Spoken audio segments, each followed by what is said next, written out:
Yeah, so guys, have you ever asked yourself or have you ever wondered how come professional producers stack sounds or put sounds on top of each other, but still their sounds is sounding good and clean?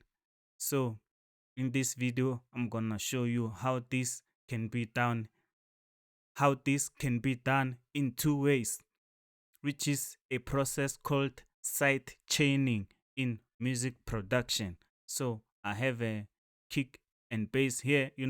Usually we side chain kick to the bass or maybe drums to the melodies. But now I'm gonna show you how to side chain kick to the bass. I have a 808 here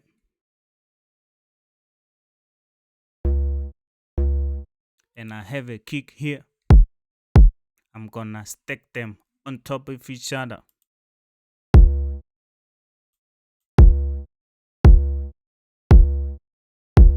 So I'm gonna route them to the mixer. You just left click and drag.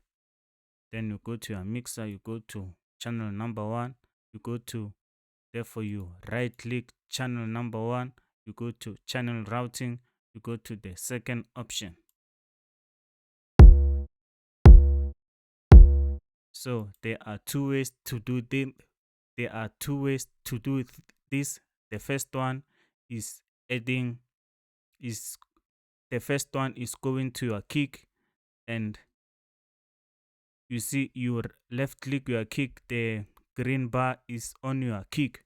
Therefore you go down to your 808. That is where you want to side chain your kick. You go to the arrow that is pointing up, you right click your arrow, you go to the, you see you have four options there. Is route to this track, meaning your kick goes to the 808 channel, or you route to this track only. Therefore the third option is side chain to this track, or maybe side chain to this track only. I'm just gonna select the third one, which is side chain to this track. You see you have a rope or wire that is going to the 808 now. Therefore I go to the 808 channel, I add Fruity Limiter. That is the plugin we're gonna use to side chain. They are still playing, don't worry.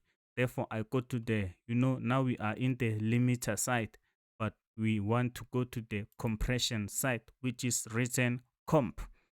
In the compression side, you go to where it is written side chain. You right click your side chain. Now you have your kick emotions. It's the same name as the kick here. It is kick emotions. Now our kick is side chained to our 808, but we have to turn some knobs up and down. I go to my threshold, I turn it down. Now you have to trust your ears and listen carefully. Like, this process is about when your kick hit, the 808 is gonna duck down and make the mix sound cleaner. Then I go to the ratio, I turn it up a little bit. You can turn it up to 1:5. You can see we have a purple color there. That is the side chaining process. It is where the 808 is ducking down when the kick hit. It's like goo hoo, goo hoo. It is no longer like goo goo.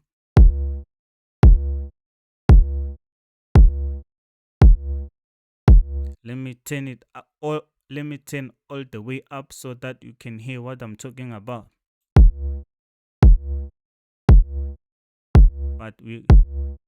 But we have to bring it up so that it sounds clean.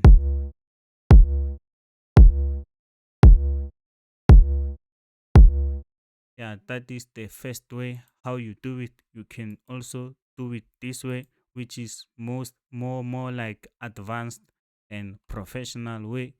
You reset the side chaining. Now you don't have to side chain and you don't need a fruity filter. I mean fruity limiter. I'm gonna delete the fruity limiter. You go to your kick. You load up fruity pick controller. Now you're gonna use two plugins. It is no longer one plugin. Therefore, you go to your 808, you load an EQ. Understand me? There you have your two plugins. The EQ is in the 808, the fruity pick controller is in the kick. Therefore, you go to your 808 EQ, you go to number one, you see you have number one, you go here and right click, you will see options. Therefore, you go to link to controller. The controller is this one, which is the fruity pick controller, which is in the kick. Therefore, you go to where it says none, you left click none, you will see fruity pick controller kick emotions. You go to the third option. The first one is LF4, the second one is pick. You left click the pick. Therefore, you go to where it says input. There's an arrow in the right hand side of the input. You left click and go to inverted.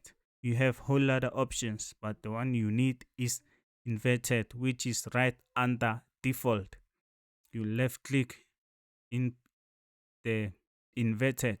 Now you accept.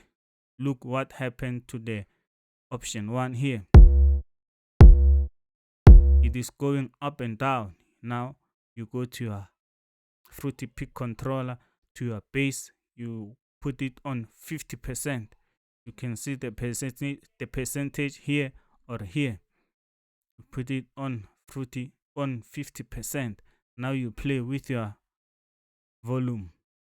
Check out what happens when I put the volume all the way down.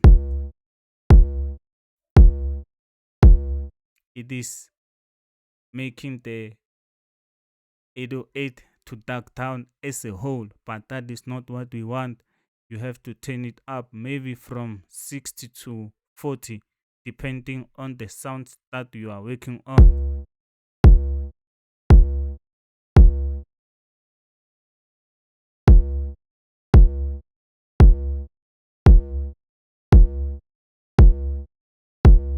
Usually I just put it on 60. Therefore the volume is on 60 and the bass is on 50.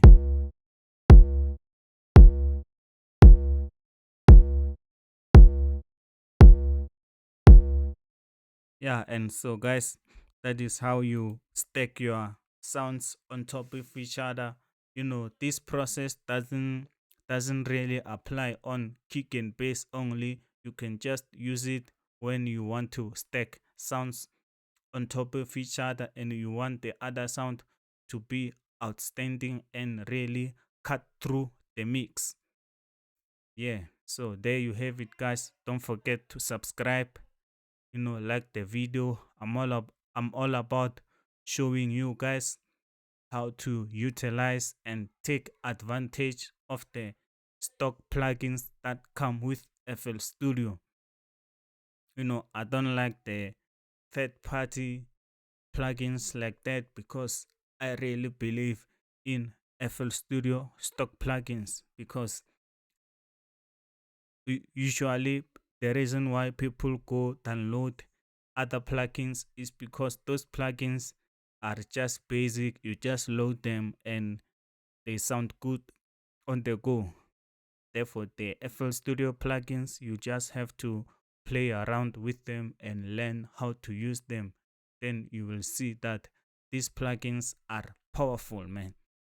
So stop listening to people who say, hey, third party plugin this and the third. Thank you.